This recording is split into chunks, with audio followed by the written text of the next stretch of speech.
రోజుకో వంట ఛానల్కి స్వాగతం సుస్వాగతం.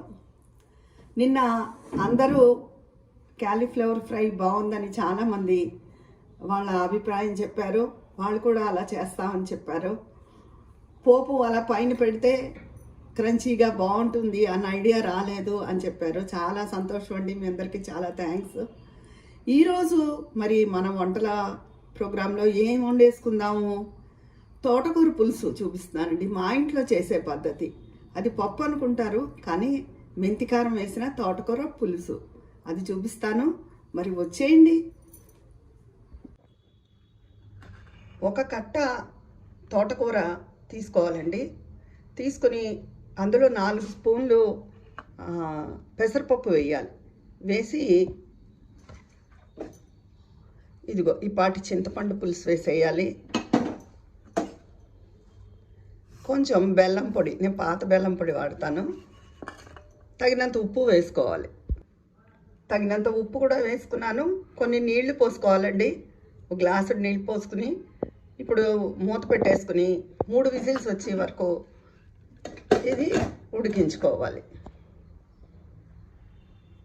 యువతల పక్కన ఇంకో ప్యాన్ పెట్టుకుని కొంచెం 1 స్పూన్ ఆయిల్ వేసుకుని ఆవాలు, ఒక 3 ఎండుమిరపకాయలు, ఒక 1/2 స్పూన్ ఆవాలు, 1 స్పూన్ మెంతులు, నిండా కాదు కొంచెం మెంతులు అంటే ఈ పాటి ఒక కట్టకి, ఒక 3 ఎండుమిరపకాయలు, పోపు కొంచెం ఇంగువ, పోపు వేయించుకోవాలి.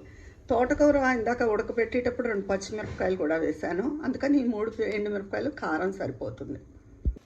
పోపు వేగిందండి. ఇది చల్లారిన తర్వాత మిక్సీ చేసేసుకోవాలి.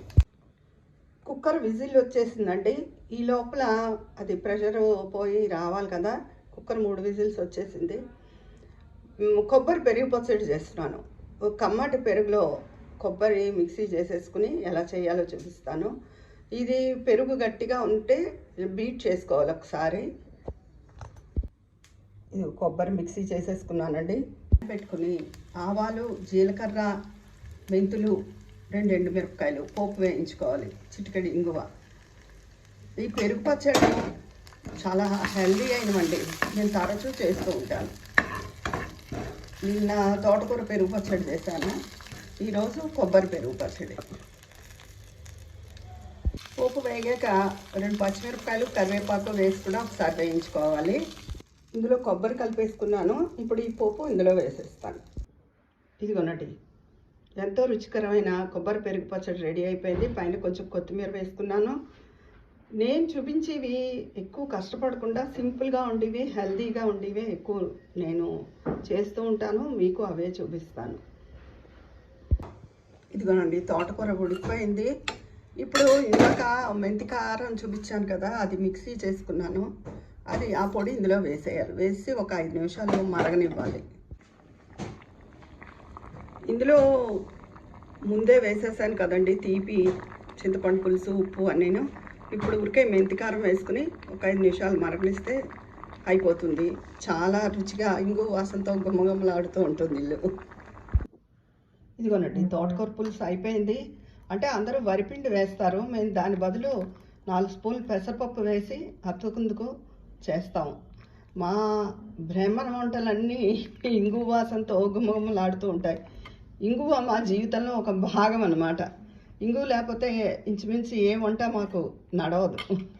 ఇది తోటకూర పులుసు, నేను మీకు చూపిస్తున్నది కొబ్బరి పెరుగు పచ్చడి. మీకు నచ్చాయా? ఏ విషయం చెప్పండి. నా ఛానల్ నచ్చితే లైక్ చేసి సబ్స్క్రైబ్ చేయండి.